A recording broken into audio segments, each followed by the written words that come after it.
Eu nunca imaginei que ia estar aqui, escrevendo isso. Não sou de falar da minha vida, muito menos de coisas que doem. Mas tem horas que a gente precisa soltar, senão a gente sufoca. E se você está lendo, talvez entenda. Era final de 1998, eu tinha 16 anos e morava com minha mãe, meu pai e meus 2 irmãos mais novos, o Lucas e a Ana Clara. O Lucas nasceu com uma paralisia cerebral que deixava ele sem controle dos braços e das pernas, e a Ana Clara, que veio 2 anos depois, tinha síndrome de Down. Meu pai sempre dizia que era um teste de Deus. Minha mãe chorava quando achava que ninguém via. A gente morava numa casa pequena em São Paulo, na Zona Leste, perto da igreja. Não qualquer igreja, a Congregação Cristã no Brasil. Meu pai era ancião lá, um dos mais respeitados. Todo domingo, ele subia no púlpito com aquele terno preto engomado, a Bíblia na mão, e falava com uma voz que parecia vir do céu. As pessoas o chamavam de homem de Deus. Eu acreditava nisso. Como não acreditar? Ele curava gente. Eu via. Lembro como se fosse hoje do culto onde um homem entrou de moletas, gemendo de dor no joelho. Meu pai impôs as mãos nele, rezou, e o homem jogou as muletas no chão e saiu pulando. A igreja inteira gritou glória a Deus, e eu, lá no fundo, com o Lucas no colo, senti algo quente no peito. Era orgulho. Meu pai era especial. Deus usava ele. Só que em casa as coisas eram diferentes. Minha mãe acordava às 5 da manhã para trocar a fralda do Lucas, que com 12 anos ainda não controlava a bexiga. A Ana Clara, com 10, precisava de ajuda para tudo: comer, tomar banho, vestir a roupa. Meu pai saía cedo para trabalhar na padaria e voltava tarde, depois dos cultos. Quando estava em casa, passava horas no quarto lendo a Bíblia ou escrevendo sermões. Às vezes eu ouvia minha mãe sussurrar: "Eles também são seus filhos, João." Ele respondia que estava fazendo a obra do Senhor, que um dia Deus ia recompensar a gente. Eu ajudava como podia. Dava comida na boca da Ana Clara, fazia o Lucas rir com caretas, mesmo ele não conseguindo falar direito. À noite, quando minha mãe caía de cansaço no sofá, eu lavava as louças e varria a casa. Não reclamava. Achava que era minha missão. Afinal, meu pai dizia que o sofrimento purificava a alma. Até que um dia, tudo mudou. Foi numa terça-feira, dia de culto. Meu pai chegou em casa mais cedo, com um sorriso que eu não via há anos. Sentou a gente na sala e falou, olhando pro chão: "Deus me chamou para uma missão maior. Vou para Goiânia, abrir uma igreja nova. É a vontade dele." Minha mãe empalideceu. "E as crianças, João?" Ele não olhou para ela. "Vocês ficam aqui. A igreja de São Paulo vai ajudar. Deus não abandona os seus." Eu não entendi direito. "Pai, mas e a gente?" Ele segurou minha mão, os olhos brilhando. "Filho, você é forte. Cuida deles até eu voltar. Não vai demorar." E foi embora no dia seguinte, com 2 malas e a bênção do pastor regional. As primeiras semanas foram um inferno. Minha mãe chorava o tempo todo. O dinheiro que meu pai mandava mal dava para comprar fralda e remédio. A igreja ajudava com cestas básicas, mas ninguém mais vinha em casa. Antes as irmãs vinham visitar, traziam sopa, rezavam com a gente. Agora, era como se a gente tivesse peste. Um dia, a Ana Clara teve uma crise de asma. Corri com ela pro posto de saúde, mas o médico disse que precisava de um remédio caro. Não tinha. Tive que ver minha irmã pequena lutando para respirar, os lábios roxos, enquanto eu pedia a Deus que não a levasse. Ela melhorou, mas eu nunca mais fui o mesmo. Passaram-se meses. Meu pai ligava de vez em quando, sempre com pressa. "Estou ocupadíssimo, filho. A obra aqui é grande." Uma vez, perguntei quando ele voltava. Ele suspirou: "Quando Deus permitir." E desligou. Até que um domingo no culto online, sim, porque meu pai agora pregava pela internet, para milhares de pessoas, eu vi ele fazer outro milagre. Uma mulher surda ouviu, um homem paralítico andou. A câmera mostrou meu pai com as mãos levantadas, o rosto transfigurado. E eu sentado no quarto, com o Lucas babando no meu ombro e a Ana Clara cantando uma música infantil fora do ritmo, senti algo quebrar dentro de mim. Naquela noite sonhei com meu pai. Ele estava num púlpito gigante, e embaixo tinha uma multidão gritando. Eu tentava chegar até ele, mas quanto mais eu corria, mais ele se afastava. Suas palavras ecoavam como trovões, mas eu não conseguia entender nada, só via os lábios se movendo enquanto o som se perdia no ar. De repente a multidão virou um mar de mãos esticadas, todas querendo tocar nele, e eu fui empurrado para trás, como se fosse invisível. Quando finalmente consegui me aproximar, ele não era mais meu pai. Era uma estátua de luz, com os olhos fechados e um sorriso sereno. Aí eu acordei suando, com o Lucas choramingando no berço porque tinha perdido a chupeta. No dia seguinte, liguei pro meu irmão mais novo, o Tiago. Ele ainda morava com a minha mãe em Campinas, e desde que meu pai tinha ido embora, virou o homem da casa aos 17 anos.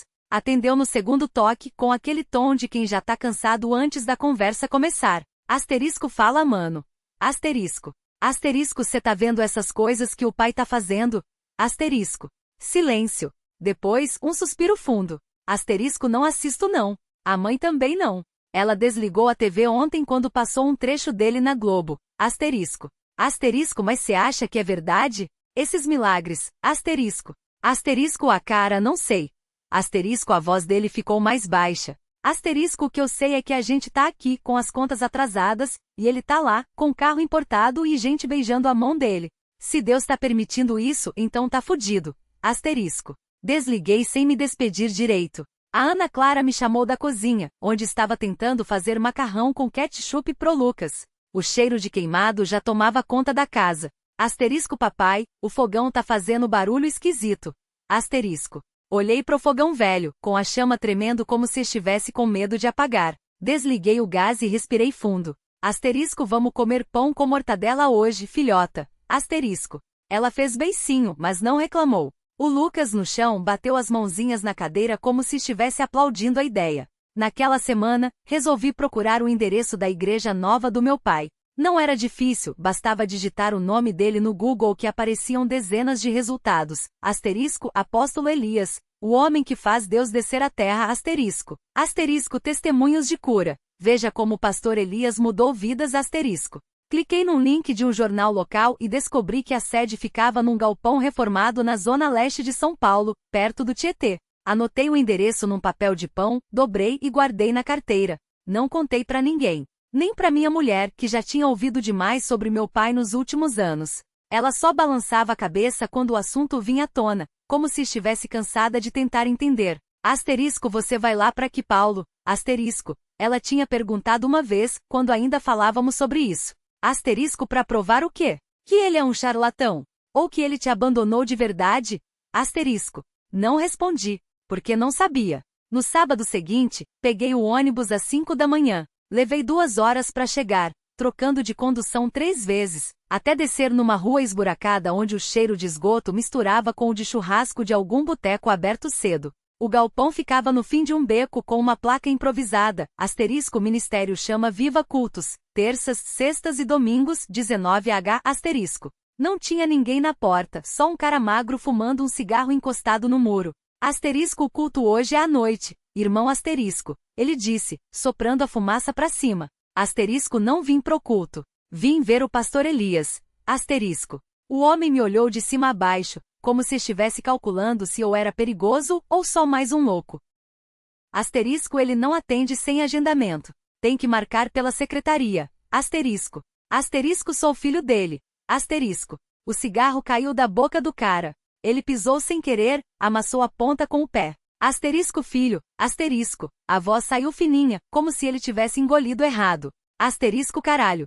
Asterisco. Depois disso as coisas aconteceram rápido. Ele me levou para um quartinho nos fundos, onde uma moça de óculos e blusa social anotava coisas num caderno. Asterisco, esse aqui diz que é filho do apóstolo. Asterisco. O homem falou, coçando a nuca. A moça levantou os olhos, me estudou por uns segundos e depois pegou o telefone. Asterisco, espere aqui. Asterisco. Fiquei sozinho no corredor, ouvindo vozes abafadas do outro lado da porta. O cheiro de mofo e tinta fresca grudava na garganta. Depois de uns 10 minutos, a porta se abriu. Era ele. Mas não era. Meu pai estava mais magro, a barba branca bem cuidada, o terno impecável. Os olhos, porém, eram os mesmos, aquele verde CL. O mesmo verde claro que eu via no espelho toda manhã, só que agora com algo a mais. Uma sombra de cansaço, ou talvez de culpa, não sei. Ele me olhou como se estivesse tentando decifrar um código, como se eu fosse um erro de cálculo que tinha voltado para assombrá-lo. Asterisco, Jonas. Asterisco, disse baixo. Não era pergunta. Eu não respondi. Só fiquei parado, sentindo o peso do meu próprio nome na boca dele depois de tantos anos. Ele suspirou, passou a mão pelo cabelo grisalho, um gesto que eu conhecia bem, mesmo sem lembrar de tê-lo visto fazer antes. Asterisco entre. Asterisco. O escritório era grande, com uma mesa de mogno polida demais, quadros de homens de terno na parede e uma bandeira do Brasil em miniatura sobre um armário de vidro. Ele sentou atrás da mesa, indicou a cadeira na minha frente. Obedeci, mas não tirei os olhos dele. Não ia dar o luxo de piscar primeiro. Asterisco, você sumiu, asterisco, falei, antes que ele abrisse a boca. Ele fechou os olhos por um segundo, como se eu tivesse dado um soco nele. Asterisco, eu sei. Asterisco. Asterisco, não, você não sabe. Asterisco, minha voz saía mais grossa do que eu queria. Asterisco, você não tem ideia do que foi. Minha mãe trabalhando até cair, a gente comendo pão duro com margarina, os caras do aluguel batendo na porta, asterisco. Ele abaixou a cabeça. Não negou. Asterisco, eu mandava dinheiro. Asterisco. Ri sem graça. Asterisco, ah, é? Pra quem? Porque no meu endereço nunca chegou porra nenhuma. Asterisco. Silêncio. Ele mexeu no envelope sobre a mesa, mas não o abriu. Asterisco, eu não podia. Asterisco, começou, mas parou. Asterisco, não era seguro. Asterisco. Asterisco, seguro pra quem? Pra você, asterisco. Ele não respondeu. Em vez disso, empurrou o envelope na minha direção. Dentro, notas. Muito mais do que eu já tinha visto junto na vida. Asterisco, isso é meu? Asterisco. Perguntei, sem tocar. Asterisco, é seu. Guarde. Asterisco. Balancei a cabeça, sentindo a raiva queimar a garganta. Asterisco, eu não quero seu dinheiro. Asterisco. Asterisco, Jonas, asterisco. Asterisco, eu quero saber por que você nos abandonou. Asterisco. Ele se recostou na cadeira, os dedos apertando os braços do assento. Por um instante, pensei que ele não ia responder. Mas então. Asterisco, porque eu não era mais eu. Asterisco. Fiquei quieto, esperando. Asterisco, as coisas que eu via, as coisas que eu fazia. Asterisco, ele olhou pro teto, como se as palavras estivessem escritas lá. Asterisco, eu não conseguia mais dormir. Não conseguia mais olhar para vocês sem pensar no que poderia acontecer se eles descobrissem. Asterisco. Asterisco, quem? Asterisco. Ele hesitou. Asterisco, os homens que eu trabalhava. Asterisco. Asterisco, trabalhava como? Asterisco. Outro silêncio. Dessa vez mais longo. Asterisco, eu não era só apóstolo, Jonas. Asterisco. Esperei. Ele não continuou. Asterisco, era o que então? Asterisco. Ele engoliu em seco. Asterisco, era o que eles precisavam que eu fosse. Asterisco. Não entendi. Mas antes que eu pudesse perguntar, ele se levantou, foi até a janela. Do lado de fora, o sol batia forte no asfalto, fazendo o ar tremer. Asterisco, você precisa ir embora, asterisco, disse sem virar. Asterisco, e nunca mais voltar. Asterisco. Asterisco, por quê? Asterisco. Asterisco, porque se eles souberem que você existe, vão usar você para me controlar. E se eu não obedecer? Asterisco, ele finalmente me olhou. Asterisco, eles não vão só me matar. Vão fazer a mesma coisa com você. Asterisco. Senti um frio na espinha. Asterisco, que coisa? Asterisco. Ele não respondeu. Em vez disso, pegou um papel na gaveta, rabiscou algo rápido e me estendeu. Asterisco, esse é um endereço. Vá lá amanhã, às 10. Eles vão te ajudar a sumir. Asterisco. Asterisco, sumir para onde? Asterisco. Asterisco, longe daqui. Asterisco. Olhei pro papel, letra miúda pressionada com força. Asterisco, e a minha mãe? Asterisco. Ele fechou os olhos. Asterisco, ela já está segura. Eu cuidei disso. Asterisco. Asterisco, como? Asterisco. Asterisco, confia em mim. Asterisco. Não tinha mais nada para dizer. Ou tinha, mas as palavras emperravam na garganta. Ele contornou a mesa, parou na minha frente. Por um segundo, pensei que ia me abraçar. Mas só segurou meu ombro, apertou leve. Asterisco, vá, asterisco. E foi isso. Não teve despedida, não teve explicação direito. Só o som da porta se fechando atrás de mim e o envelope pesando no bolso como chumbo. Na rua, o calor batia de novo. As pessoas passavam correndo, como se nada tivesse acontecido. Como se o mundo não tivesse acabado de virar de cabeça para baixo. Respirei fundo. Olhei pro papel na minha mão. Depois comecei a andar. O endereço estava rabiscado a lápis, as letras tremidas como se quem escrevesse tivesse pressa ou as mãos não obedecessem direito. Não reconheci o bairro, fiquei ali parado na calçada, virando o papel entre os dedos, enquanto o suor colava a camisa nas costas. Um ônibus passou buzinando, jogando poeira nos meus pés. Tive que pisar para trás para não levar um encontrão de uma mulher que empurrava um carrinho de supermercado cheio até a boca. Asterisco, desculpa, asterisco. Ela murmurou sem olhar, já passando. Não respondi. Não tinha resposta. Só o endereço, o peso do envelope e a sensação de que se ficasse parado mais um minuto, ia começar a gritar no meio da rua. Andei. Não sabia quanto tempo levei para chegar. O sol estava a pino quando saí do prédio, agora as sombras já se esticavam compridas nos muros. O bairro era daqueles que a gente evita sem motivo claro. Ruas estreitas, casas baixas com grades nas janelas, um cheiro de fritura velha misturado com esgoto. Crianças brincavam no meio-fio, parando para me encarar quando passei. Uma delas apontou e falou alguma coisa, os outros riram. Não entendi nem tentei. O número da casa estava descascado na parede, quase apagado. Uma porta de madeira escura, sem campainha, só uma batida de metal torto. Hesitei. Não tinha plano. Não tinha ideia do que ia dizer. Só bati. Demorou. Ouvi passos arrastados do outro lado, o som de uma corrente sendo tirada. A porta abriu só o suficiente para mostrar um rosto, uma mulher não tão velha quanto eu esperava, mas com olheiras fundas e um lenço na cabeça. Ela me olhou dos pés à cabeça, depois fixou os olhos no envelope que eu segurava sem perceber. Asterisco tá procurando quem? Asterisco. Engoli em seco. Asterisco a senhora é, asterisco. Não sabia o nome. Não sabia nada. Ela suspirou, abriu a porta mais um palmo. Asterisco entra. Mas rápido, asterisco. Dentro cheirava mofo e remédio. Uma televisão ligada no canto sem som, passava um daqueles programas de auditório barulhentos. A mulher fechou a porta, passou por mim sem pressa, como se já tivesse decidido que eu não era ameaça. Sentou numa cadeira de plástico ao lado de uma mesa coberta por uma toalha xadrez suja de café. Asterisco senta asterisco. Ela disse, apontando para uma cadeira igual. Obedeci. O envelope queimava na minha mão. Asterisco você é o menino do Zé, né? Asterisco. Não era uma pergunta. Só balancei a cabeça, mesmo sem saber quem era Zé. Ela coçou o braço, olhando para a televisão. Asterisco ele mandou você aqui para quê? Para me dar isso? Asterisco, apontou pro envelope com o queixo. Asterisco eu, acho que sim. Asterisco. Ela riu baixo, um som seco. Asterisco claro que sim. Asterisco, esticou a mão. Asterisco dá aqui então. Asterisco. Não soltei de primeira. Minhas dedos ficaram presos no papel como se colados.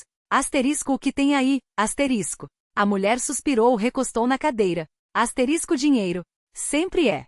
Asterisco, fez um gesto com a mão. Asterisco anda, não vou roubar. Asterisco. Entreguei. Ela rasgou o envelope sem cerimônia, contou as notas com dedos ágeis, apesar das unhas roídas. Depois guardou tudo dentro da blusa entre os seios, como se fosse o lugar mais seguro do mundo. Asterisco tá bom asterisco. Ela disse. Asterisco agora você pode ir asterisco. Fiquei parado. Asterisco só isso, asterisco. Ela me olhou de lado como se eu fosse burro. Asterisco o que mais você queria? Um agradecimento? Um café? Asterisco balançou a cabeça. Asterisco Zé já pagou. Você cumpriu sua parte. Asterisco. Asterisco mas e minha mãe? Asterisco. A palavra saiu antes que eu pudesse segurar. A mulher congelou. Por um segundo só se ouviu o barulho abafado da televisão. Depois ela se inclinou para frente, os cotovelos na mesa. Asterisco você não sabe, né? Asterisco. Meu estômago virou. Asterisco saber o quê? Asterisco. Ela coçou a garganta, cuspiu no chão ao lado da cadeira. Asterisco sua mãe tá morta, garoto. Asterisco. A sala girou. As paredes perderam a cor, o cheiro de mofo e cerveja azeda subiu pela minha garganta. Engoli seco, as mãos tremendo no colo. Asterisco mentira. Asterisco. Ela não se moveu. Só olhou para mim, os olhos duros como pedra de rio. Asterisco faz 3 meses. O Zé mandou avisar, mas você tava sumido. Achou que você já sabia. Asterisco. 3 meses. 3 meses e eu aqui, correndo atrás de dívida dos outros, enquanto ela. Asterisco como? Asterisco. Minha voz quebrou. Asterisco overdose. Asterisco um gesto vago com a mão. Asterisco dessa vez não teve jeito. Encontraram ela no banheiro do bar do Chico, agulha ainda na veia. Asterisco. O ar doía nos pulmões.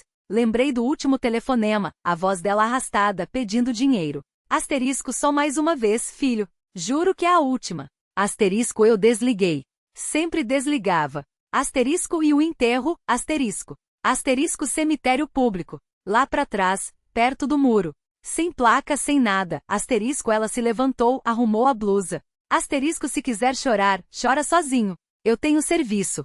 Asterisco. Virou as costas. O som dos passos dela se misturou com o zumbido na minha cabeça. Fiquei ali com as mãos vazias e o peso daquilo tudo esmagando as costelas. Do lado de fora a rua continuava a mesma. O sol batendo quente no asfalto, os homens jogando dominó na calçada, o rádio tocando um samba velho. Ninguém sabia. Ninguém ligava. Andei sem rumo, os pés pesados.